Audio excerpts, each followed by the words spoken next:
Sidney Sheldon, A Perseguição, Prólogo. Cuidado, o piloto sabia que iam morrer.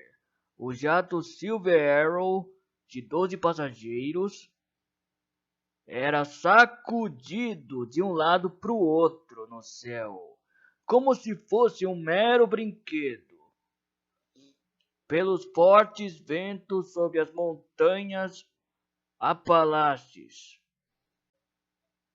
No monte do estado de Nova York, o piloto e o copiloto faziam o maior esforço para manter erguido o nariz do avião,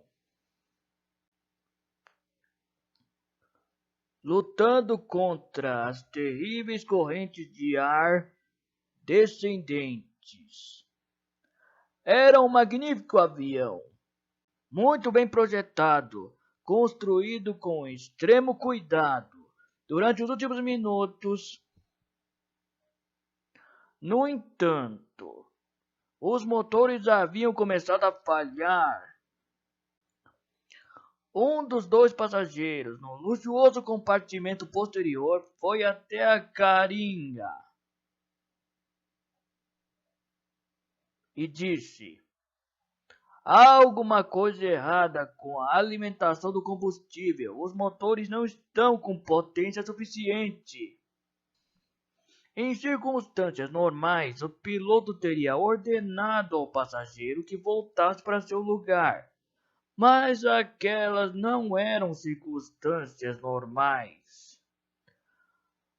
O passageiro projetara e construíra aquele avião era o Sr. Yonio Matsumoto, fundador e presidente do conselho de administração de um dos maiores conglomerados do mundo.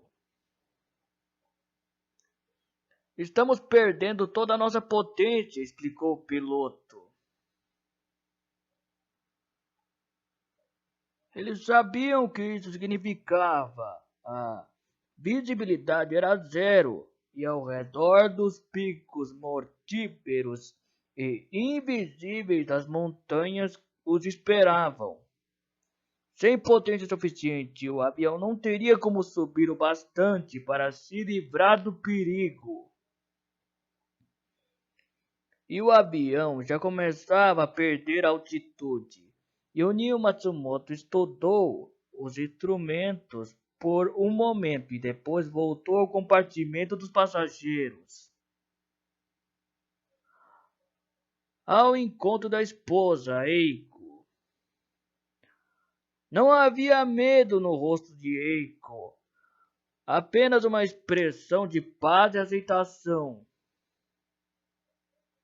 Ele pegou na sua mão e lhe sorriu, os olhos transbordando de amor. Yonio Matsumoto estava pronto para se encontrar com a morte. Levara uma vida movimentada e satisfatória. Realizara mais do que a maioria dos homens.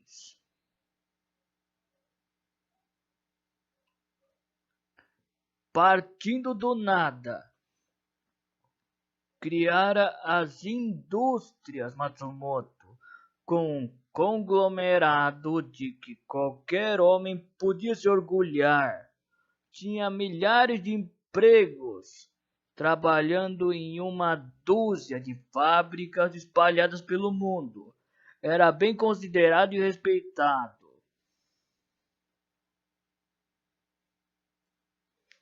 Sua mente retornou ao início, quando era muito jovem e acabara de sair da universidade.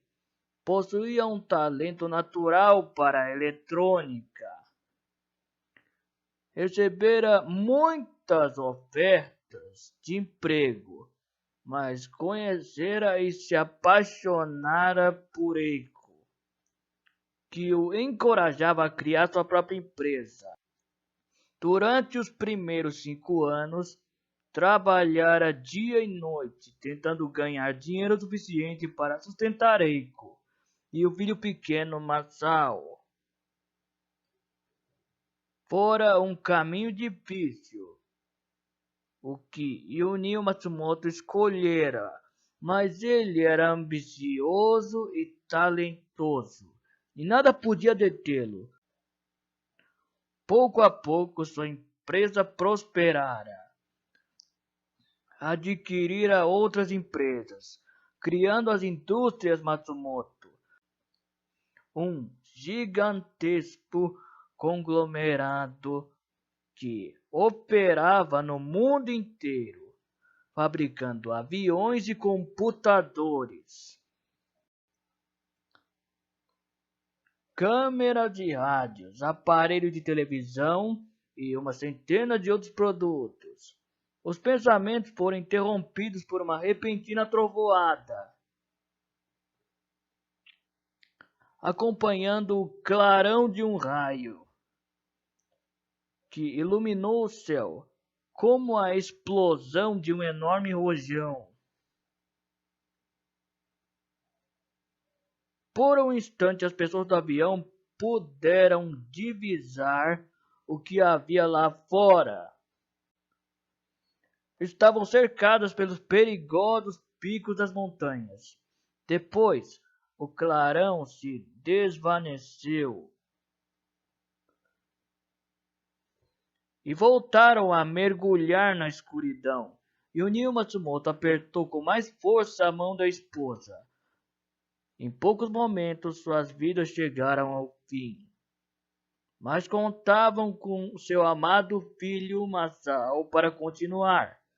Masao herdaria o Império Matsumoto e saberia conduzi-lo com extrema competência.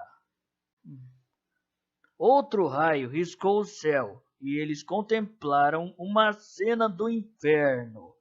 Picos nevados, nuvens escuras turbilhonando, e bem à frente a encosta de uma montanha que parecia se projetar na direção do avião. Segundos depois, o mundo pareceu explodir em 1001 fragmentos em chamas. E depois houve um profundo silêncio, rompido apenas pelo uivo do vento soprando pela paisagem interminável e solitária. Sidney Sheldon, A Perseguição, capítulo 1. Aceita mais um café? Não, obrigado. A 11.000 quilômetros de distância, numa aprazível comunidade suburbana de Tóquio, Masao Matsumoto comia o seu desjejum. Masao era um rapaz bonito, 18 anos, alto e forte, um rosto sensível, olhos brilhantes, inteligentes. Herdara a força do pai e a gentileza da mãe, uma combinação que o tornava muito especial. Fora o primeiro da turma da escola secundária, era um líder natural, como seu pai também fora. Ex-capitão da equipe de beisebol da escola, era popular entre os colegas, gostava de dançar e de vez em quando, se não estava ocupado com os deveres de casa, frequentava as discotecas de Shinjuku.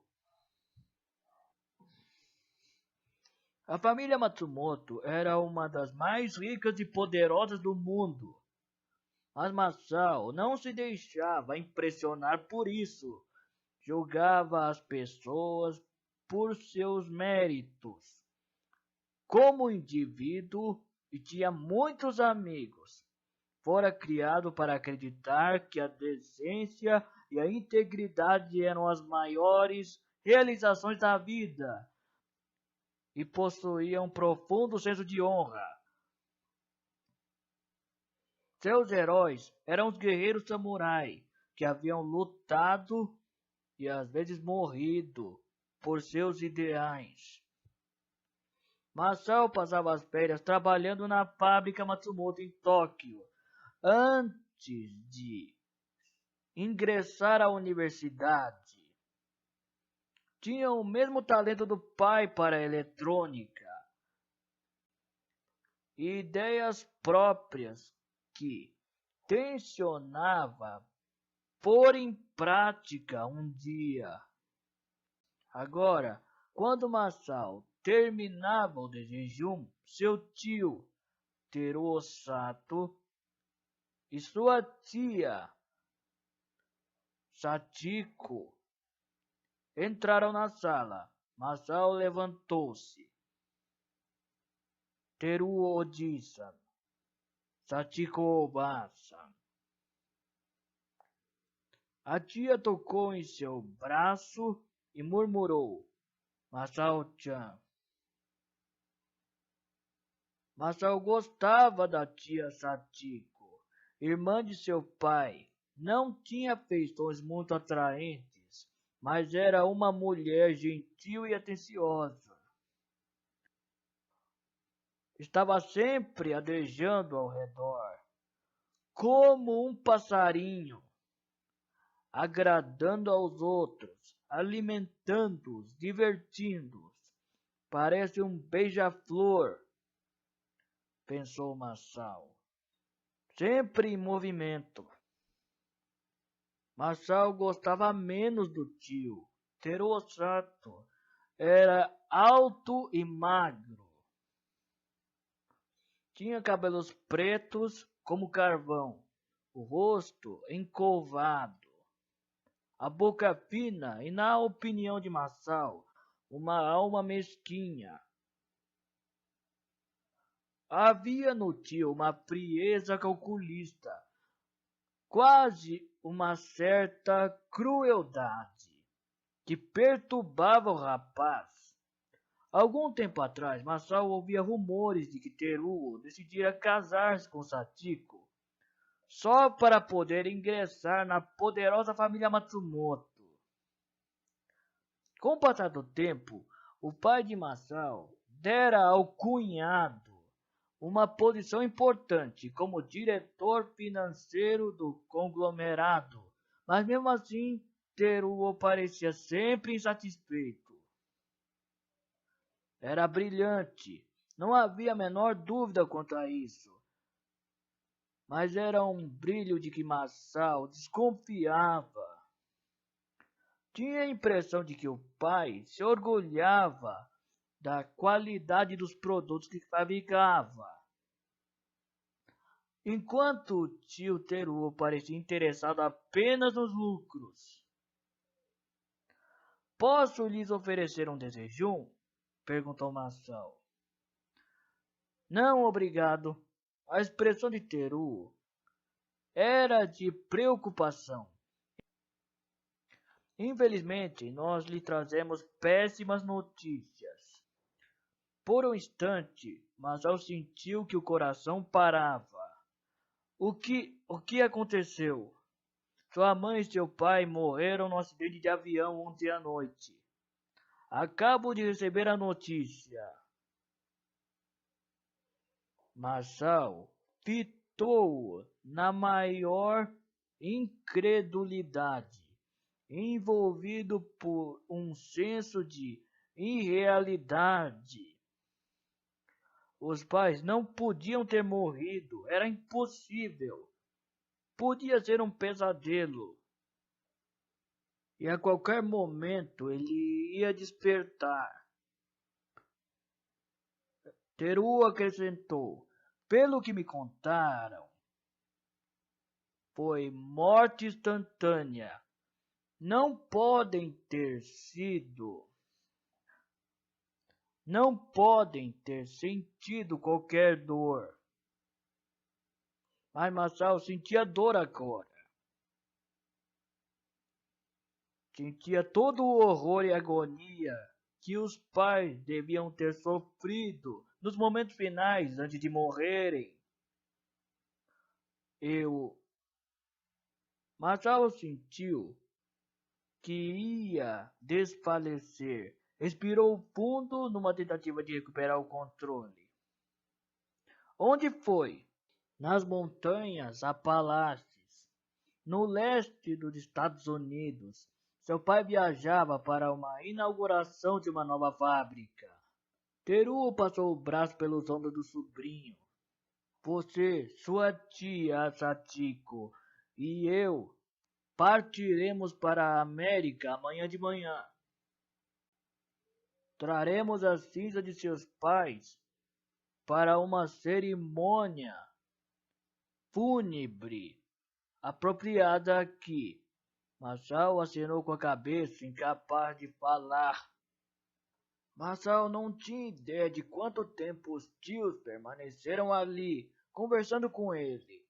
Falaram palavras de amor e conforto, mas para Masao eram apenas sons que entravam por um ouvido e saíam pelo outro, sem qualquer significado. O pai e a mãe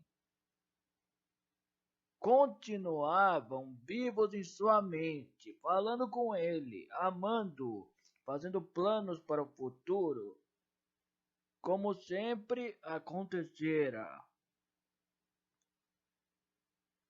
Sabe por que nossos negócios crescem tão depressa, Masao? Porque somos melhores que os outros. Porque nos importamos mais. Somos afortunados por termos nascido japoneses. Em outros países, os trabalhadores fazem greves durante todo o tempo. Pensam apenas em si mesmos. No Japão, somos todos de uma só família. E o que é bom para um, é bom para todos. Masao recordou a ocasião em que, aos 12 anos de idade, procurara o pai para uma conversa séria. Pai, tenho uma ideia que acho que é boa. Diga-me qual, Masao. Sabe como uma brisa pode acionar um moinho de vento para gerar energia? Sei. Pois se um automóvel anda a 90 ou 100 km por hora, por que esses ventos não podem ser usados para acionar engrenagens no motor, a fim de que não precise de tanta gasolina? O pai escutara com maior atenção. É uma ideia muito interessante. E depois, com extrema paciência, explicara a Masao os princípios do coeficiente de perda de energia e da dinâmica da engenharia mecânica. A ideia de Masao era inviável, mas o pai o fizera sentir que pensara em algo brilhante. Kunio Rikada, que era o gerente geral de todas as fábricas Matsumoto nos Estados Unidos, visitava Tóquio na ocasião. Durante o jantar, naquela noite, o pai de Masao relatara, orgulhoso, a ideia do filho, o que fizera com que Masao se sentisse bastante crescido. Kunio Rikada era um homem enorme e gentil que sempre dispunha de tempo para Masao e seus problemas. Trazia presentes para Masao quando vinha a Tóquio. Eram presentes criativos que estimulavam a imaginação e os sonhos do menino. Passava horas conversando com Masao sobre as operações das indústrias Matsumoto. A companhia será sua um dia, dizia Kunio Ricada. Por isso deve aprender tudo o que há para saber a respeito. Não encha de ideias a cabeça do meu sobrinho, protestava o tio Teruo. Ele ainda tem que terminar a escola, e é nisso que deve pensar. O pai de Masao sorria e comentava, diplomático. Ambos estão corretos. Primeiro a escola e depois Masao assumirá seu lugar nas indústrias Matsumoto. Uma tarde, pouco antes de voltar para a América, Kunio Ikada dizera a Yunio Matsumoto: você deve levar Masao para conhecer os Estados Unidos. O pai de Masao balançara a cabeça em concordância. É o que planejo. Assim que meu filho completar 18 anos, eu o levarei para visitá-lo. Isso acontecera um ano antes. E agora, pensou Masao, amargurado. Estou com 18 anos e irei à América pela primeira vez. Mas para buscar a cinza dos meus pais, e ele chorou. No início da manhã seguinte, Masao, tio Teru e tia Satiko embarcaram num dos jatos da companhia. E 15 minutos depois, o avião decolou para Nova York. Em circunstâncias normais, Masao ficaria bastante excitado com a visita aos Estados Unidos.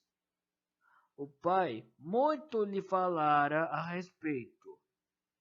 Há grandes cidades, fazendas enormes, edifícios imensos, ranchos, montanhas e lagos.